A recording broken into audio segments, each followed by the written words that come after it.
Hello everyone, welcome back to another video. It's Justus and I. Today we have a small install that we're doing on the Golf.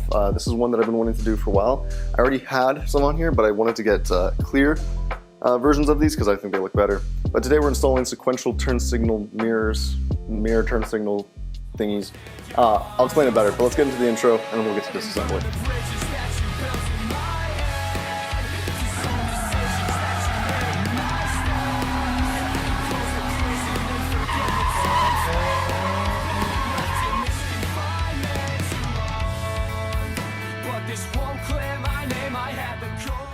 So I already had sequential turn signals on this car, however they were the blacked out ones, which kind of matched the black cap, because this is a sport so it has black mirror caps.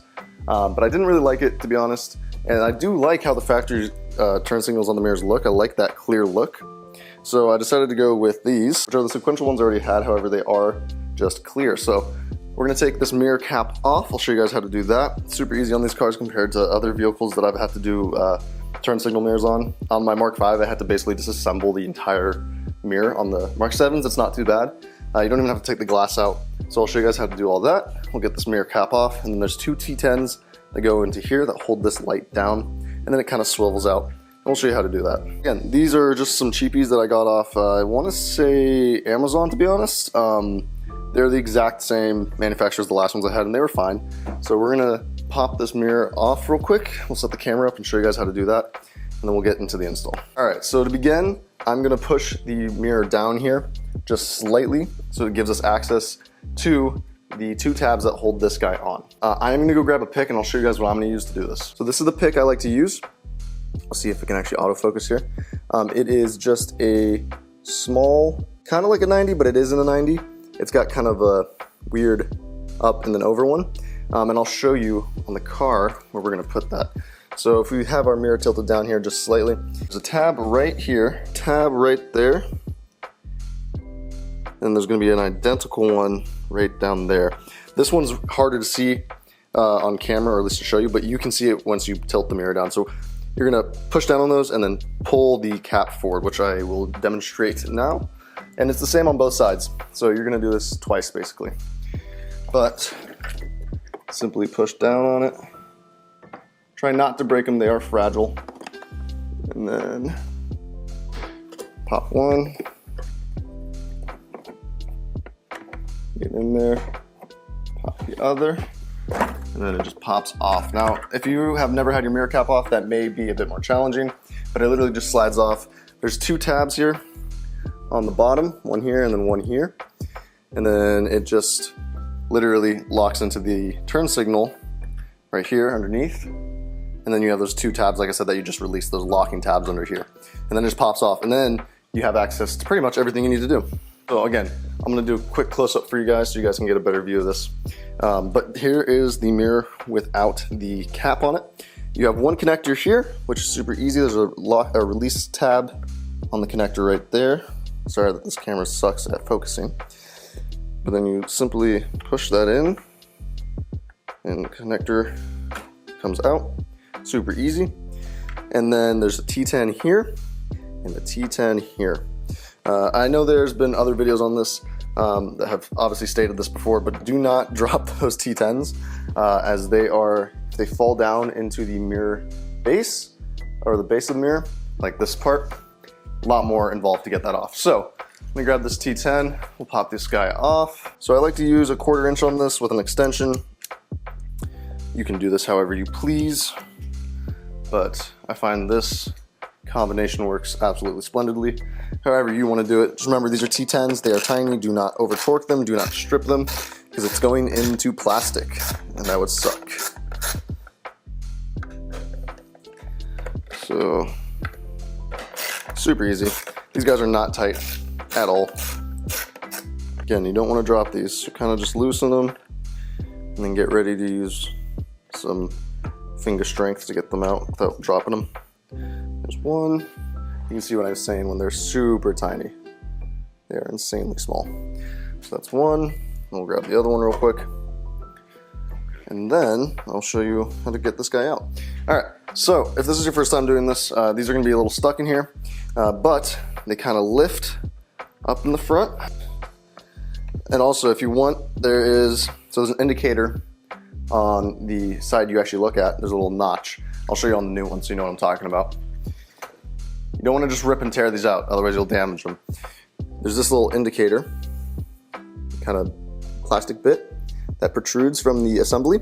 So it sits in there like this, and that little bit goes into the housing on your side so you can see when your turn signal is activated. So what we want to do is, there's a little tab right here on the housing. You'll see it, 2 little prongs. You can get pliers to do this, or you can just use your fingers. So needle nose, any of that will do, but you literally just want to squeeze this ever so carefully so you can release it, kind of wiggle it out like that. It gives you a little bit more flexibility. And then you want to slowly lift on the turn signal housing. Now you can get a pry tool for this. I am choosing not to use one because I am special, but just like that, you can wiggle it out. You do want to be careful, like I said, otherwise you'll damage it. That noise was awful, but everything looks okay. There is a kind of, not a protrusion, but it's kind of like a locking tab on the bottom of the turn signals here that literally slides in and then locks under this housing. So you can kind of pull this down, pull this back a little bit, however you want to do it, just to get it out without breaking this nub and the bottom of the turn signals. So let's get this new one in. Again, it's super easy to do these. The steps are the exact same on the other side. So these aftermarket ones I've seen go in pretty easily. Make sure your connector is good before you put it in. You don't want to put this in and then realize, oh shit, it doesn't work, you know? That sucks, so. Seems okay. And then I would recommend, before you completely put everything back together, to test out your turn signals. I'm getting this guy situated. So again, you have a tab under that you want to be careful of. You got to be careful of your nubbin. I kind of like to work it in from the back down and give this a little bit of breathing room so you don't break that nubbin, because that would suck. And then kind of dangle it in like so. Here, click in just like that. That's how you know it's solid. All right, and now I'm gonna test this using my keys just to make sure we're good. And there we go. Now we have sequentials, just sweet, pretty cool, not too bad. And now we know we can put our screws in and not worry about this being damaged or not working. So we're gonna click this back in place like that. That all looks good. The gap is nice, nothing bad there. So now we're gonna take our screws, put them back in, and put the mirror housing back on.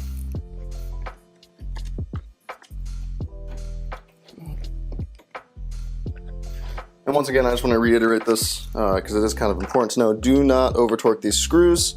They do not need to be over torqued. Once they're snug, that's where you kind of want to leave them. It's a good place for them. These are tiny things going into plastic, right? It's metal on plastic. Oh my God. All right, so now's the fun part. Everything's tight and secure. We're gonna take our mirror cap and we're gonna pop it back on. Now you gotta be careful with these. Again, you don't want to damage your nice painted cap, but you also don't want the tabs to be misaligned and break those off. Ask me how I know that. All right, so we're gonna begin by putting these bottom two into the turn signal location tabs. And then we're gonna try to slide that top locking tab under. Can be kind of finicky. You just gotta be careful with them and not damage them. There we go. Click. Everything there looks good. Our gaps are nice. And there we go. Now we have an entire assembly back together. So yeah, as you can see now, everything's back together.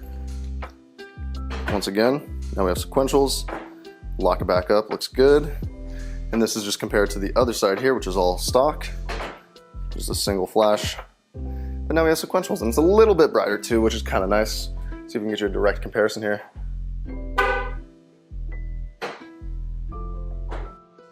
Thought I'd put this in here before I end the video. I said I wasn't going to show the other side installation. However, I did want to show you guys the final product.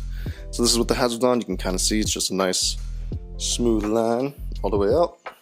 And even in daylight, it looks really bright and nice. So yeah, that's the install. and then we'll carry on with the rest of the video. Pretty cool. So I'm gonna do the other side now. It's gonna be the exact same process as the driver's side, just reversed basically. So that's how you install a sequential turn signal onto your Mk7/7.5 GTI. It is not hard at all to do, and it's a cheap mod that I think makes it look a little bit more premium and nice. I did this on my Mk5 as well, and that was a little bit more involved than this.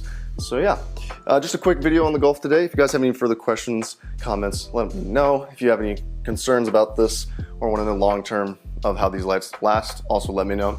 As you can see, the Z is still fully apart and it's back to blue. We will have an update video on that soon. All the body parts are off getting painted. I have lower control arms to order for it because we're going full GK Tech in the front. Got a new tire setup that I got to order, and a few other small odds and ends, but we're basically refreshing this entire thing. So there'll be a bunch of videos coming on the Z if you're into Z content. If you want more golf content, there will be more of that always. Right now we're just enjoying it with the tune, and it's been doing really good. So thanks for watching. We'll see you in the next one. If you found this video helpful, subscribe, leave a comment or a like, that'd be awesome. And thank you for watching. Here's the outro. Bye-bye.